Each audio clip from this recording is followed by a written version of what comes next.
চলে এসেছি হবু শ্বশুর বাড়িতে। ফাইনালি পুজো কমপ্লিট। সো হাই এভরিওয়ান, আজকে চলে এসেছি আরও একটা নতুন ব্লগ নিয়ে। এতক্ষণে নিশ্চয়ই টাইটেল থাম্বনেল দেখে বুঝতেই পেরে গিয়েছেন যে আজকের ব্লগটা কি হতে চলেছে।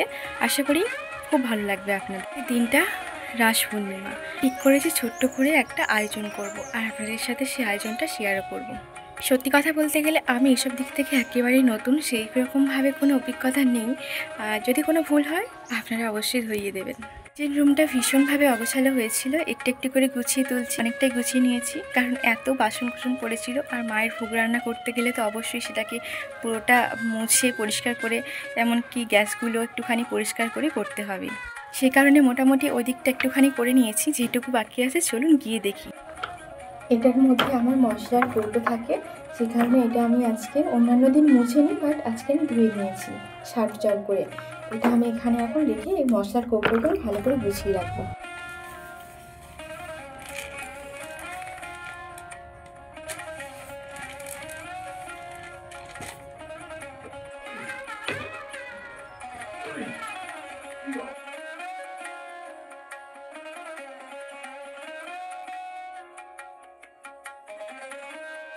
আমি যে আজকে রাস পূর্ণিমা উপলক্ষে একটা আয়োজন করছি এ কথা শ্বশুরমশাই জানতে পেরে আমাকে বললেন, তাহলে আমি বরং কিছু ফুল মিষ্টি বাজার থেকে এনে দিই। ফুলগুলো আনা মাত্রই রেখে দিলাম।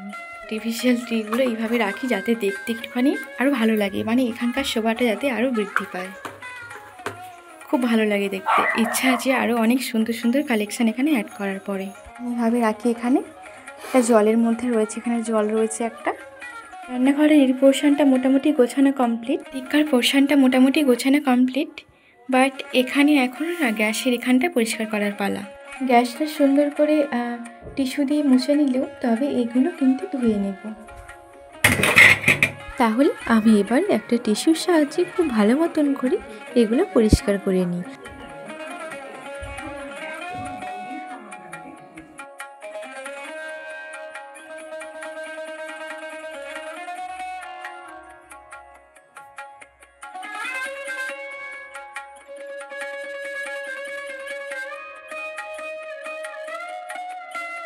রান্নাঘর মোটামুটি কমপ্লিট হয়ে গিয়েছে গোছানো, দেখতেই পাচ্ছেন। যেগুলো আমিষ ছিল সেগুলো ভালো করে মুছে নিয়েছি, আর ওইখানে এখন মোটামুটি কমপ্লিট হয়ে গিয়েছে। রান্নাঘর যেহেতু গোছানো কমপ্লিট, তাই আমি এখন ভালো করে ঘরগুলো ঝাড়ু দিয়ে নিচ্ছি। এরপর যাব 1 কাপ চা করে স্নান করতে। করেছি আর টিফিন করবো না, একেবারে পুজো দেওয়ার পর টিফিন করব, সেই কারণে এখন নিজের জন্য একটু চা বানিয়ে নিই। চলুন।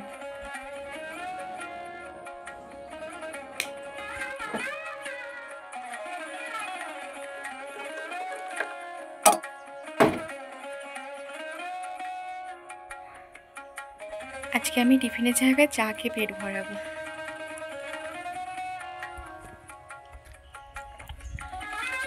চাটা খেয়ে আমার তো বাড়ি ঘর মোটামুটি পরিষ্কার হয়ে গেছে।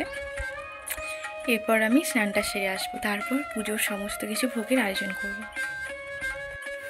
বাড়ির কাজ তো মোটামুটি সব কমপ্লিট। এবার আমি স্নানটা সেরে এসে ভাবছি ওইদিকে রান্নাবান্নাগুলো শুরু করে দেব। আজকে আবার আমি সকাল থেকে ঠিক করে রেখেছি, যেহেতু মায়ের জন্য ভোগ রান্না করব, তাই রাস পূর্ণিমা উপলক্ষে অবশ্যই ভোগ রান্নার আগে একটা শাড়ি পরবো। স্নানটা সেরে কোনো অকেশানে যখন শাড়ি পরার প্রসঙ্গ আসে, তখন কিন্তু আমি কখনোই একা শাড়ি পরি না, কেউ আমাকে পরিয়ে দেয়, এটাই হয়ে থাকে বেশিরভাগ। তবে আজকে আর আমি বাড়িতে যেহেতু শাড়িটা পরছি, তাই যেমন পারলাম নিজেই পরে নিলাম। এত গুছিয়ে সাজিয়ে পরি কী বা হবে, সেই তো বাড়িতেই থাকবো।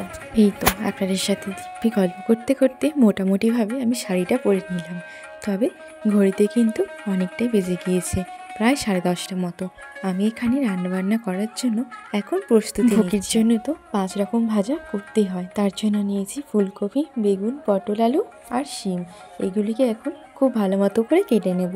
আসলে নিরামিষ ছুরি আমাদের বাড়িতে নেই, সেই কারণে এগুলো কিন্তু এখন বটি দিয়ে কাটতে হবে। মনে হয় আমার কেন, এটা মনে হয় সবারই মনে হয়, সব কিছু আগে রেডি করে নিলে রান্নাটা খুব তাড়াতাড়ি হয়ে যাবে। তাই তো আমি সবজিগুলো এখানে আগে ব্যবস্থা করে নিচ্ছি কেটে। আসলে 5 রকম ভাজার সবজি তো 5 রকমভাবে কাটতে হবে, সেই জন্য আগে সবজিগুলো কেটে নেব, তারপরে একে একে সবজি যখন ভাজা করতে বসিয়ে দেব, তখন আমি ওই টাইমের মধ্যে ফুলকপির যে আর নিরামিষ তরকারিটা সেটা আমি আয়োজন করে নেব, কারণ এক একটি ভাজা হতে তো বেশ টাইম লাগে। তার মধ্যে আমি দিব্যি ফুলকপির তরকারির জন্য মশলাগুলো আয়োজন করে নিতে পারবো। আপনাদের সাথে দিব্যি গল্প করতে করতে আমার তো সবজি কাটা কমপ্লিট হয়ে গিয়েছিল। এখন আমি খুব সুন্দর মতোভাবে এইগুলিকে ধুয়ে তুলে নিলাম। আমি কিন্তু এখানে একটা ফুলকপি ছোট ছোট করে কেটে নিয়েছিলাম ভাজা করার জন্য, আর একটা নিরামিষ তরকারিটা বানানোর জন্য। ব্যাস এখানে মোটামুটি আমার সবকিছু ধোয়া কমপ্লিট হয়ে গিয়েছে। এবার আমি যাবো রান্না বান্না। একে একে সব সবজি তো ভেজে নেব, তার আগে প্রথমেই আমি পটলটা ভেজে নিচ্ছি।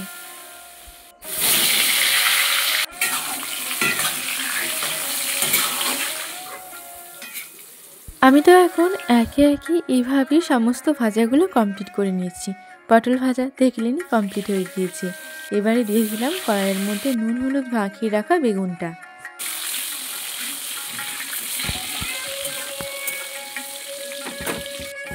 ভাজাভুজিগুলোতে প্রায় শেষের দিকে রান্না করা। এখন আমি ভাবছি ফুলকপির মশলাটা রেডি করে নেব। তাহলে চলুন শিমটা ভাজতে দিয়ে ফুলকপির মশলাগুলো রেডি করে নিই। ফুলকপির মশলার জন্য তেমনি আহামরি কিছুই করব না, শুধু নর্মালি নিরামিষ তরকারিতে যা যা পড়ে, যেমন ধরুন আদা টমেটো, সিম্পলভাবে সেইভাবেই আমি এখন এটা মিক্সিতে পেস্ট করে রেখে দিচ্ছি রেডি করে। ফুলকপির মশলা রেডি করতে করতে এইদিকে দেখলাম আমার শিম ভাজাটা হয়ে এসেছে। শিম ভাজা হয়ে গেলে আলুটা দিয়ে দিয়েছি কড়াই, ভাজা কমপ্লিট। দেখুন না 5 রকম ভাজা হয়ে গিয়েছে। এরপর আমি ফুলকপি রান্নাটার দিকে এগোতে পারবো। ফুলকপির তরকারি বানানোর জন্য আমি কিন্তু প্রথমেই ফুলকপিটা ভেজে নিয়ে তুলে নিচ্ছি।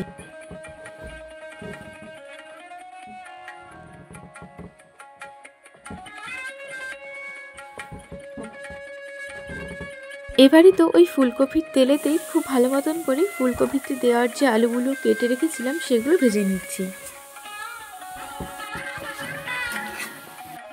এখন তো দেখছি কড়াইয়ের মধ্যে আলুগুলো বেশ ভাজা সম্পূর্ণ হয়েছে। এর মধ্যে আমি এবার নিঃসন্দেহে মশলাটা অ্যাড করতে পারবো। এখন তো তাই সেই জন্যই আগে থেকে মশলাটা রেডি করে রাখা দিয়ে দিলাম কড়াইয়ের মধ্যে, এবং খুব ভালো মতনভাবে আলুটা কষিয়ে নিচ্ছি। ফুলকপিগুলো কড়াইয়ের মধ্যে দিয়ে বেশ কিছুক্ষণ নাড়াচাড়া করে পরিমাণ মতো জল অ্যাড করে দেবো।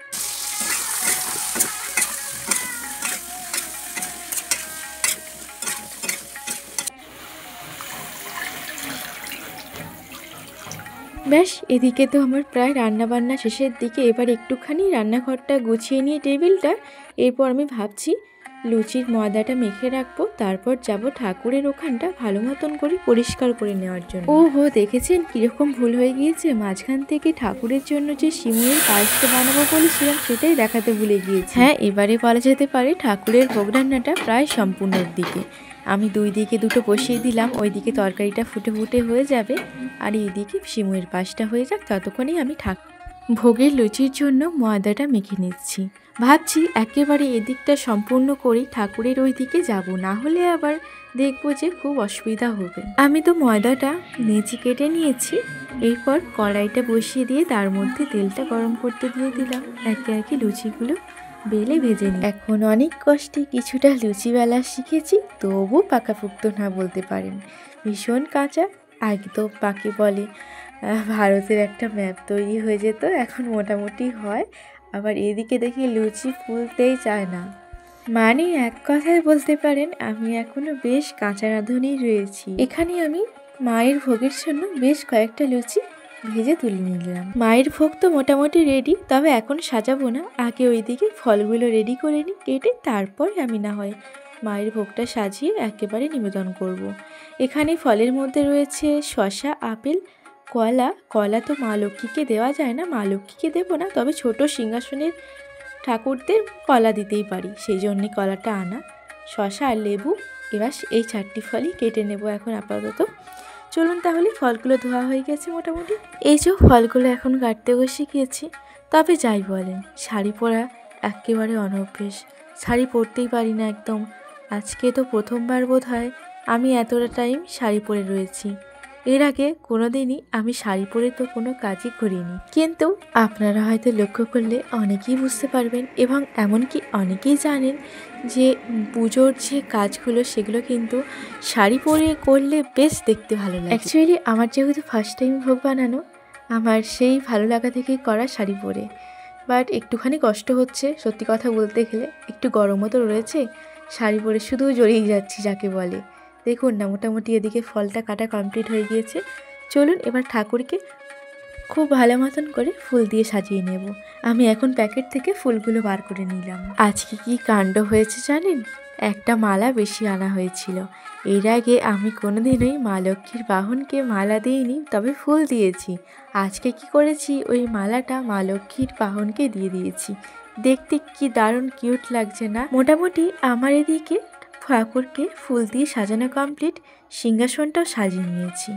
এরপরে ভাবছি মায়ের জন্য ভোগটা তুলে আনবো দুই জায়গাতেই দেওয়ার জন্য। প্রথমেই তো তুলে নিলাম লুচি, এরপরে বেগুন ভাজা, আর 5 রকম ভাজা হয়েছে, আপনারা বোধহয় সেটা আগেই দেখেছেন। বেগুন ভাজার পাশে দিয়ে দিয়েছি পটল ভাজা, ফুলকপি ভাজা, শিম ভাজা, সবশেষে দিয়ে দিলাম আলু ভাজা। 5 রকম ভাজা কমপ্লিট। নিরামিষ সেই ফুলকপি আলুর তরকারি, এরপরে সেই সিমুইয়ের পায়েস। ব্যাস আমার ভোগ রেডি। মায়ের জন্য ভোগের থালা সাজানোর পর দেখতে কিন্তু ভারী সুন্দর লাগে, তাই না? দেখুন সাজানো প্রায় কমপ্লিট। এবার আমি যাব এই থালাটা নিয়ে ওইখানে নিবেদন করে দেওয়ার জন্য। কিছু মিষ্টি আমি এখানে এখন ফলের থালায় দিয়ে দিলাম। এরপরে চলুন সিংহাসনের জন্য একটা ছোট্ট থালা সাজিয়ে নিয়েছি একই রকম সেমভাবে। যেহেতু সিংহাসনটা ছোট্ট তাই ছোট্ট করেই সাজিয়ে দিলাম। বেশ ভারী সুন্দর লাগছে, দেখুন ছোট্ট একটা কিউট থালা। এবারে ওই সিংহাসনের জন্য ছোট্ট ছোট্ট থালাগুলো আমি নিয়ে নিয়েছি মিষ্টি ফল দিয়ে সাজিয়ে। একদম সেমভাবে মা লক্ষ্মীকেও দিয়ে দিয়েছি, যেহেতু মা লক্ষ্মীর এখানে জায়গাটা বড় সেই জন্য থালাগুলোই বড় করে বসিয়ে দিয়েছি। আমার পুজো প্রায় শেষের দিকে, আমি এখন ধূপ দিয়ে দিচ্ছি। আর সত্যি কথা বলতে গেলে আমরা যে কোনো কাজ যতটা এনার্জি নিয়ে শুরু করি শেষটা হয়ে ওঠে না। সো ফাইনালি পুজো কমপ্লিট, আর ধৈর্য নেই, এরপর আর থাকা যাচ্ছে না, এবার শাড়িটা চেঞ্জ করে নেব। শাড়ি চেঞ্জ করে নিয়েছি, আর ধৈর্য নেই আজকে ব্লগটা এখানে শেষ করলাম। আজকে পাপাকে একটু টাইম দিইনি, কারণ খুব ব্যস্ত থাকার কারণে আজকে টাইম দিতে পারিনি। সো ওর মনটা একটু খারাপ, ওকে খাবার টাবার দেবো, এবারে আমরাও খাওয়া দাওয়া করবো। সো আজকের ব্লগটা এখানে শেষ করলাম। সবাই ভালো থাকবেন, টাটা।